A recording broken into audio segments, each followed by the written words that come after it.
देना पड़े कुछ भी हर जाना, सच ही लिखते जाना।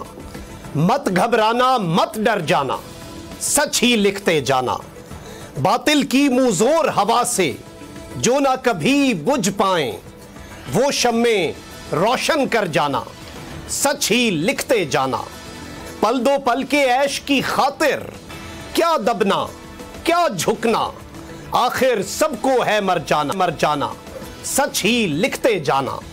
लोहे जहां पर नाम तुम्हारा लिखा रहेगा यूं ही, जालिब सब सच का दम भर जाना, सच ही लिखते जाना। अस्सलाम वालेकुम नाजरीन, मैं हूं मखदूम शहाबुद्दीन और आप देख रहे हैं अब बात होगी।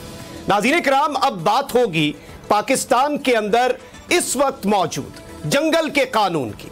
मीडिया रियासत का अहम तरीन सतून है, लेकिन तारीख गवाह है कि जब जब मीडिया ने अपना किरदार रियासत के तहफ़्फ़ुज़ के लिए अदा किया है तो उसे विक्टिमाइज किया गया है। बोल न्यूज़ का और बोल न्यूज़ के को चेयरमैन शुएब शेख का भी यही कसूर है।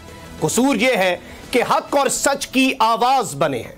कसूर यह है कि अवाम की आवाज़ को एक प्लेटफॉर्म दिया है। और यही वजह है कि इस दौर में, इस घुटनज़दा दौर में, एक जानिब तो आईन और कानून की धज्जियां उड़ाई जा रही हैं, एक जानिब पॉलिटिकल विक्टिमाइजेशन की एक नई तारीख रकम की जा रही है, तो वहीं दूसरी जानिब वो तमाम तर सहाफ़ी, वो मीडिया हाउसेस जो हक और सच की आवाज़ बन रहे हैं, उन्हें डराया जा रहा है, उन्हें झुकाया जा रहा है। एक 6 साल पुराना केस निकालकर, गड़े मुर्दे उखाड़कर क्या मैसेज दिया जा रहा है, ये सबको मालूम है। कौम भी समझती है और हम भी समझते हैं, लेकिन बातिल से दबने वाले ऐ आसमां नहीं हम, 100 बार कर चुका है तू इम्तिहान हमारा।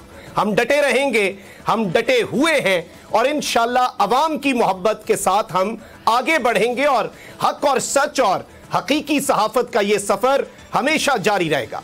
इन तमाम तर मामलात पर बात करने के लिए हमें ज्वाइन किया है पाकिस्तान तहरीक के सीनियर रहनुमा शौकत यूसुफजई साहब ने। सीनियर वकील हैं, कानूनदान हैं शुएब शाहीन साहब, वो भी